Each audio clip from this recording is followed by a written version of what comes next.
Selamat pagi, hari ini hari terakhir aku liburan di sini. Insya Allah aku akan kembali karena Renzo udah mulai suka dengan bangun tidur. DM aku membludak banget. Cuman satu yang menarik, kalian bertanya apa pendapat aku tentang sikap terdakwa terhadap JPU.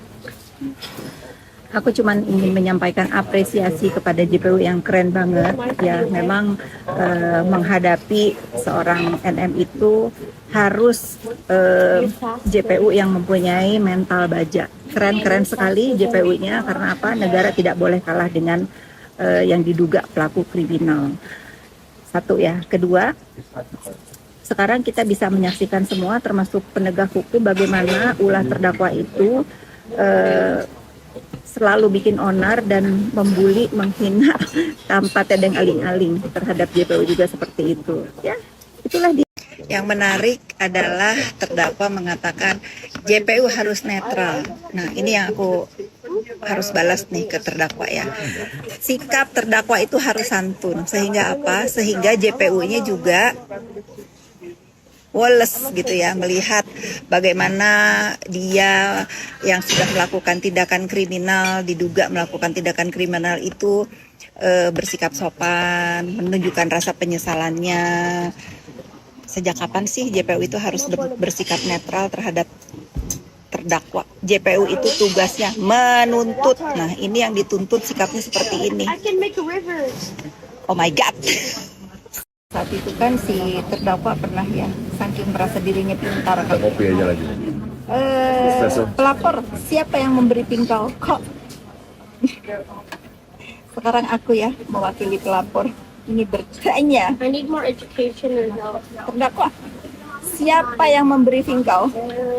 Kok? Tanya lagi, satu lagi. Siapa yang menjanjikan kau untuk di-approve semua keinginan kamu? Sulit ya, sulit. Terus ada lagi nih, mungkin pendukungnya sindikat penghancur skincare mengingatkan, katanya aku kok ngebahas skincare khusus untuk skincarenya Samira, karena aku sebagai masyarakat ngikutin agaknya Samira, sebagai masyarakat jangan mau ke TV yuk.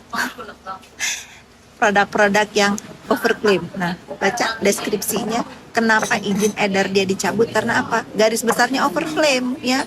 Jadi selama ini yang diduga menipu masyarakat siapa netizen ya, udah menghancurkan produk orang lain, tahu-tahu punya dia sendiri yang 4 nggak tanggung-tanggung loh. Kalian lihat di mana BPOM mengumumkan kalau skincarenya Glavicia itu dicabut izin edarnya ya. Kemarin yang bermasalah itu setahu aku bukan produk dia. Memang nyatanya bukan produk dia. Klinik memakai produk apapun boleh ya. Ini Samira memang agak-agak nih. Masya Allah. Nah ya, aku harus ke bandara, waktunya pulang. Jadi jangan berpikir kalian, kok aku kayak mau puas banget. Bukan puas. Cuman reminder biar tahu diri. Sulit ya. Sudah sampai ke rumah. Mau sedikit curhat sama kalian, biar kalian itu paham dan kalian itu say no to bullying ya. Setelah aku liburan sama anak aku yang nomor 2, beberapa hari kita ngobrol, deep talk gitu. Sedih loh guys kalau tahu bagaimana perasaan hati korban bullying itu sulit untuk disembuhkan. Jadi aku di sini kepengen menyemangati kalian semua korban bullying. Kalian bisa yuk bangkit yuk, sehat yuk, sembuh yuk, lupakan yuk.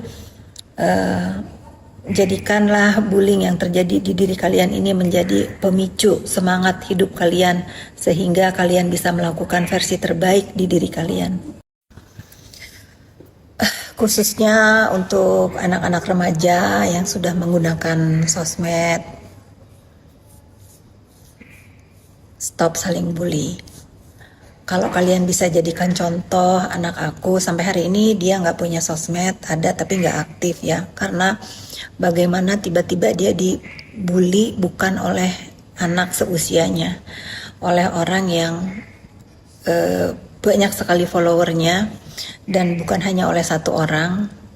Alhamdulillah Allah nggak tidur ya, dua-duanya sudah mendapatkan balasan. Lagi-lagi kalau misalnya kalian itu merasa aku ini kok nggak diem ya, aku ini masih berusaha menunjukkan kepada anak-anak aku bahwa aku ibunya ini sudah tidak bisa diam lagi kalau dibully. Lebih baik aku yang sakit daripada anak aku yang sakit. Itu sih netizen. Jadi di sini aku tidak menginginkan pembenaran dari kalian semua. Ini hidup aku, anak aku, dan keluarga aku.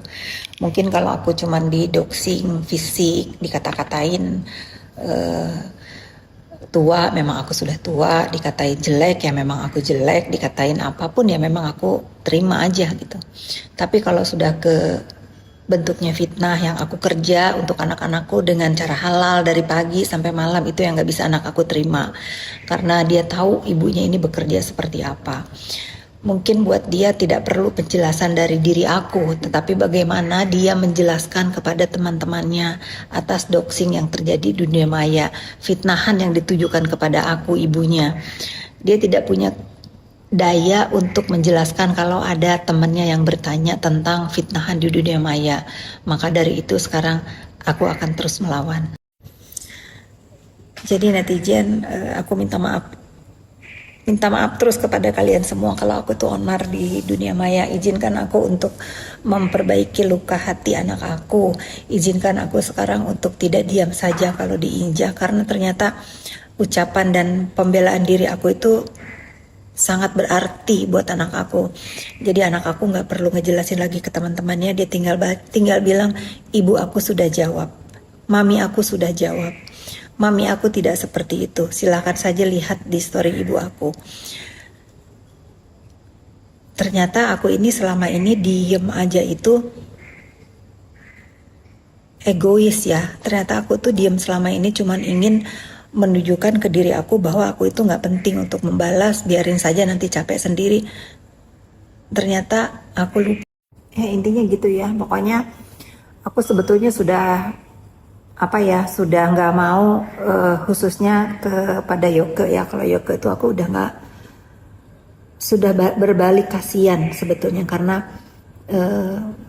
dia sudah sangat menunjukkan penyesalannya dan anak aku sudah bisa terima. Dan alhamdulillah anak aku tuh anak yang legowo ya, anak yang kalau orang sudah minta maaf dan menyesali perbuatannya, dan dia juga memaafkan. Tinggal tanggung jawab aku nanti. Insya Allah kalau ada waktu dan ada kesempatan, mungkin setelah saudara Yoke menjalankan hukumannya, aku akan pertemukan dengan anak-anak aku. Tapi untuk yang lain yang memang membuat hati anak aku terluka, kalau misalnya aku masih disebut nama aku, masih disenggol, masih doxing di sosmednya, aku pasti lawan, aku pasti balas.